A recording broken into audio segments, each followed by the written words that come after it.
Today we are going to talk about the I Ching. Okay, I Ching, sometimes called the Book of Changes. Now, clearly there's going to be a sort of harmony between much of the thought of India and the thought of China as regards the nature of change, the pervasiveness of change. You'll see parallels, but you'll also see differences. I will try to look for a common core, but I will say this, that there are innumerable scholars who would argue vociferously about how to properly interpret the material I'm going to be covering. The interpretation I'm giving is, I think, well within the mainstream and well defended by many reputable scholars, but there will be people who say, no, you have to pay attention to this, you should disregard that. One of the problems as regards Chinese thought, particularly the very ancient classics such as the I Ching, is it's essentially an archaeological problem. I'll mention that again when we talk about Confucius. But with the I Ching, we have 2,600 years of written commentary, and the presumption from the beginning with the written commentary is that this is a work that is thousands of years older than the first written commentaries. It also fell into eclipse, shall we say, for a while in Chinese thought. About the first millennium of the current era, it got the attention of Confucian scholars again, and there was a revival. The I Ching is important because it is the oldest of the 5 classic Chinese texts, the origins, the wellsprings, if you will, of Chinese thought. Both Confucius and the Taoist thinkers see themselves as interpreting and applying the I Ching. Okay? So obviously it's very important to understand the principles that lie embedded in the I Ching. I'll tell you a story. This is a traditional Chinese story. There's an old man who has a small farm. He has one horse. One day he discovers in the morning that the horse has broken down his stall during the night and run off. Well, the old man's neighbors console him. Oh, isn't that so sad? We're really sorry. And the old man shrugs and says, who's to say what's good or bad? Well, in a couple of days, the horse returns to the farm, and he now has brought with him several other horses he's bonded with. So now suddenly the old man has 3 or 4 times as many horses as he had before. The neighbors come over to congratulate him. Look, you have all these new horses. You're a wealthy man, wealthy in horses now. And the old man shrugs again and says, who's to say what's good or bad? So the next day, the farmer's son mounts one of these new horses and tries to train him, gets thrown off, breaks his leg. The neighbors are back again. We're so sorry your son's been injured. What a terrible thing. The old man shrugs and says, who's to say what's good or bad? Well, in a week, the army comes through, conscripting all the able-bodied young men to go join them in war. But the son doesn't have to go because he has a broken leg. The neighbors all come over and say, aren't you lucky? And the old man shrugs and says, who's to say what's good or bad? Well, okay, this could go on for some time, I'm sure. If you're a little creative, you could add more and more layers to the story. But the point is this, in every situation that we might judge as being bad are the seeds of something good. In every situation that we might judge as being good are the seeds of something bad. In fact, the judgment is just about our own reactions and our own incomplete view of the world. If we really understand, we understand that things just are as they are. They are what they are. And we need to understand how the world works, how the cosmos is ordered, how that's reflected in human affairs, and that in turn will teach us how to live. Both the Taoists and the Confucians read the I Ching that way. This is about the constant cosmic relationships that exist in the universe, which relationships lead to disillusion and to conflict, and which lead to order and to progress. How do we live in harmony? How do we live in disharmony? We live in harmony by understanding the primal relationships that lead to harmony. We fall into disharmony by neglecting them or by embracing relationships that are inherently disorganizing and conflict-ridden. So we just find the right way to live and all conflict and disharmony is gone? No, no. The seeds of one are contained in the other. Okay? The basics of the I Ching. First of all, there is a primal void, if you will. Now, when we call that void, are we embracing shunyata again, as in Mahayana Buddhism? Kind of yes, kind of no. Okay? When Buddhism gets established in China, Buddhist thinkers will certainly exploit the similarity between this notion of the eternal void and voidness or shunyata, no thingness, if you will. And in the sense that it's a matter of no definite thingness, it is a similar idea. Okay? There is this pure potential, primal being, if you will. Primal being is that from which everything in the cosmos arises. Okay? Primal being is completely undefined because when you introduce duality, you can say it's this, it's not that. You've put limits on it, and the primal being is unlimited. Not limited by time, space, or whatever. It is the source of everything. So, I like to use this, you'll have to excuse me, I do not know Chinese except for a few characters, and I'm certainly not a calligrapher, but this is the symbol that oftentimes is used to indicate heaven. What do they mean by heaven? Well, they don't mean heaven in a sort of a Christian sense or an Islamic sense. By the heavens, they mean the cosmic order, that which encompasses and embraces us. This is the stem here, this is the symbol for man, generically, okay, for a person. This is, adding this means big, right, as if, you're a man, right, and it's big, okay. This means above, so it is essentially the big encompassing thing above, even above humanity. We exist within it. Humanity exists within it. It is way bigger than we are. Okay? From primal being emerges the primal dyad. A dyad is an opposition of two opposites, okay? A pair of two opposites. It's interesting to me that in Plato's metaphysics, you have primal being, if you will, the form of the good, and the next step below primal being is, again, a primal dyad, which in his case is identity and difference. Here it's yin and yang. Okay, from the primal undifferentiated void comes the first differentiation. Yin and yang. Okay, represented usually as the dark and light circles. Now, commentators are very quick to point out that the words used to describe yin or yang are meant to be aesthetically resonant more than literal. Okay, taking the terms too literally leads to a kind of a very short-sighted, very myopic interpretation of what these symbols mean. Yin is receptive, dark, downward-seeking, associated with night, water, and the feminine. Okay, so that means that all women are creatures of the night, downward-seeking, dark, and no, nothing like that. What this means is, okay, there's a certain aspect to being a thing, to being embodied. Receptive isn't passive.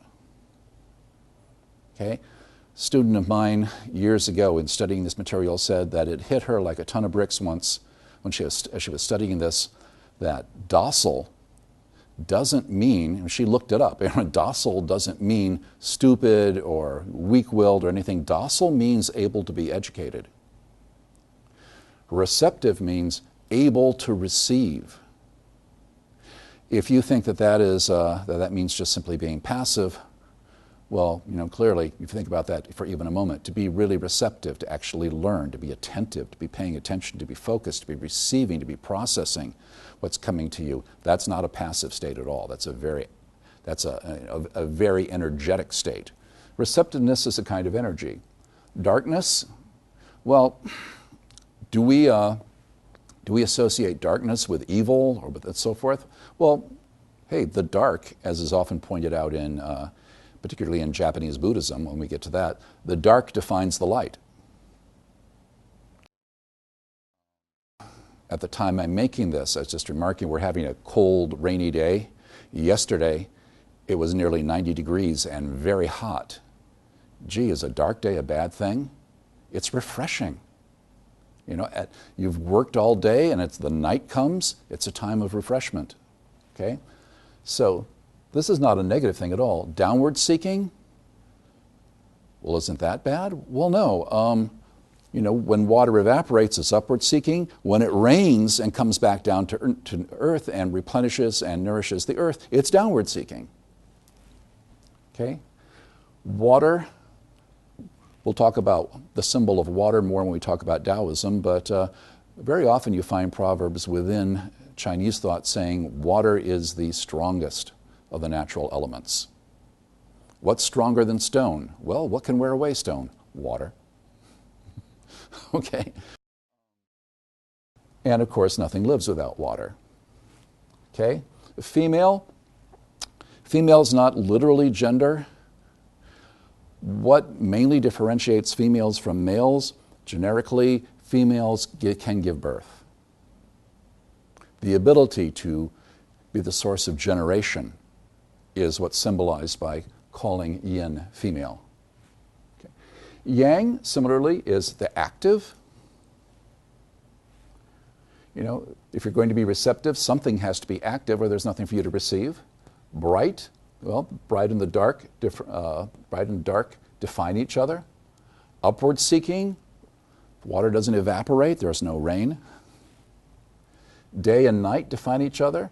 Fire, just as water is soothing and nourishing, fire is cleansing. Okay? Female and male, the male can impregnate, the female can become pregnant. If you take those as aesthetic metaphors for two different dimensions of reality, I'm able to give birth or I'm able to be the catalyst that brings about birth. That's what that means, not literally gender. So, you get this feeling that there's this balance, the unity of opposites. We saw that before in India, this notion of the unity of opposites. When yin and yang combine and create this world that we live in, that is represented by this circle, which is known as the Tai Chi. Chi is the life force, is the primal energy out of which everything is made. Okay? The Tai Chi is this balance of yin and yang. You can see within the yin element is the seed of yang. Within the yang element is the seed of yin. And you have the feeling that this is going to rotate.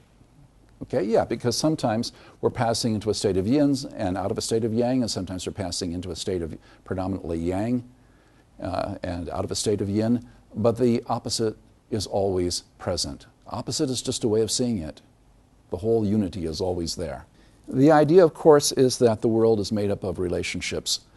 Many people have said, and I've never been able to trace this back to some original source, but many people have said that the difference between Western thought and Eastern thought is that Westerners think about objects, Easterners think about relationships. Now that's a vast oversimplification, but there is something rather nitpicky and unbecoming about taking a proverbial utterance and pulling it apart. I had a professor once who used to claim that he couldn't read Nietzsche, the philosopher Nietzsche, who said, if it doesn't kill you, it makes you stronger, because obviously, you say, if you get hit by a truck, that's may not kill you, but it's not going to make you stronger. And everyone would just shake their heads and say, you don't get it, do you? No, this is not supposed to be some literal and absolute covering law. This is supposed to be an invitation to see the world in a certain way. Whatever setback I have, I can use that in a way to make myself stronger in other ways. Okay? And that is actually a very I Ching kind of, kind of way to look at the world.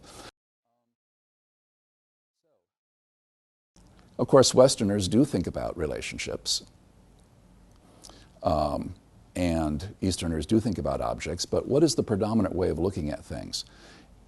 Particularly in the I Ching, we see, and again, we saw earlier in Buddhism, the interrelatedness of everything, the dynamic interrelatedness of everything is the key to understanding the world.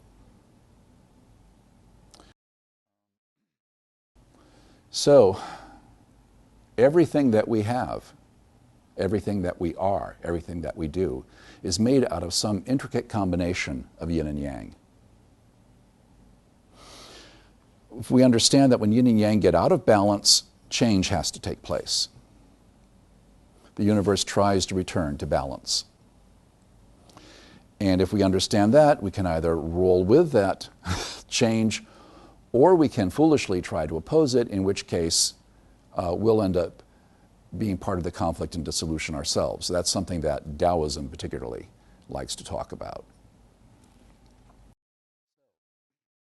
Now, most of you probably know that the I Ching was used as a sort of a divination or fortune-telling device. And many Westerners, in fact, became interested in it primarily for the fortune-telling aspect. Confucius chided people. That's not the way to try to use the I Ching. That's silly. Fortune-telling, that's just, misreading. I had a friend once who said she cast the coins for the I Ching and did all the calculations and did the reading, and what she was trying to ask the I Ching was, when should I go get a quick pick so that I can win the lottery? And she said, and I have to say that the reading that I got seemed to be saying to me, stop messing around like this. Get serious about your life. And she said, and I realized, okay, yeah, that's actually probably the best response I could have gotten. There was a notion that there is something random going on for most people philosophically interpreting the I Ching. Of course, with any spiritual tradition, you're going to have people, there's a folk tradition that likes to take things literally, and there's going to be if you will, a seeker's tradition that likes to ask, what is this really about, and what is this teaching me? Okay, well, if you're not just literally trying to do fortune telling, then what the I Ching is doing is it's randomly telling you, here's something to look at about the universe. Here's something to look at about your life and your relationships. You don't have to sleep with the I Ching coins or sticks or whatever you're using under your pillow. You don't have to meditate on it. You don't even have to ask a question, because this isn't about you. This isn't something you're doing. This is something you're allowing the universe to do. Okay? There are different ways of casting the divination for the I Ching. Originally, oracle bones were used, but they had inscriptions on them. There's a method using sticks, and that's fairly complicated. For most of Chinese history and for most people today, the easiest way to do it is with coins. No, you don't have to have Chinese coins. You don't have to have any special coins at all. If you cast the coins, you have 3 coins, you cast them. Coin that comes up heads has a value of 2, tails is a value of 3. You cast them 6 times, and you calculate how many times heads. I just have an example here. How many times it came up heads, how many times it came up tails. If it came up heads once, times 2, so that's a value of 2, and times 3 for tails. If it came up twice for tails, that's 6. Okay, so 2 and 6 is 8, so that line is worth 8. Actually, you build it from the bottom up, not from the top down. Alrighty, so you come up with a value for each line, and you represent. 9 is going to be a yang line. Okay, 7 is going to be yang. 7 is going to be yang. 6 is going to be yin, and 8 is going to be yin. And interestingly, though, For 9 and for 6, those are considered unstable numbers. So what you have here is old yin that's going to transform into yang.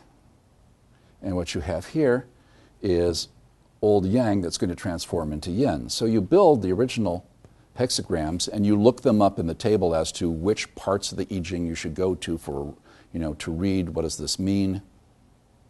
Okay, there are interpretations of what the different lines mean, what the different trigrams mean, what the whole hexagram means. You look that up and you read that. But if you have any of these so-called moving lines that are in the process of transforming, this is your current state and this is the state you are heading into. So you would have to look up 2 hexagrams. Okay, now I'm not going to do one on camera for you. That's kind of time consuming and most of that process would be awfully boring for you to watch. And nor am I going to give you such explicit information about how to do it that you can watch the video and then sit down, grab 3 coins and do it yourself, because again, that's not the best way to go about it. If you are really interested in the I Ching, here's some standard sources. Helmut Wilhelm in the 19th century did a translation of the I Ching that is very complete, including instructions for how to do the calculations, all the classic commentaries, tables so that you can look things up. Very, very standard text. And it's readily available. It's fairly easy to find. It was translated into English by Baines, and if you get an edition of that now, you'll find that the introduction is written by Carl Jung, the father of depth psychology, interpreting it in terms of universal mythic truths. Okay? More recently, during the 1990s, a scholar named Richard Rutt reinterpreted, not a radical departure, but reinterpreted the text using all the archaeological evidence that had come up since the time of this translation. You can also find by Thomas Cleary a little pocket edition of the I Ching, which is very good. From a scholarly standpoint, it's very good, and it does have some basic instructions for doing the divination. Okay, now why would you do the divination? Especially if you're not trying to cheat the universe by doing oracles or whatever, or by fortune telling. You would do it because essentially you're sitting at the feet of the universe, as the universe is your teacher and sage, asking, what should I look at? What should I understand to make sense of my life right now? Am I having problems? Where are the problems coming from? What elements in my life and my relationships are causing disillusion? Which ones are the potential for harmony? Okay.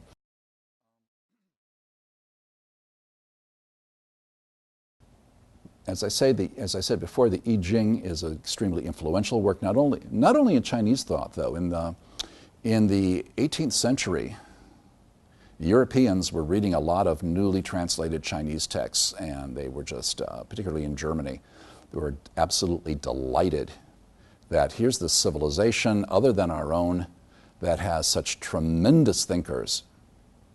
I mean, to this day, among Western scholars, even who don't know a lot about Eastern thought, Confucius is considered a very wise man.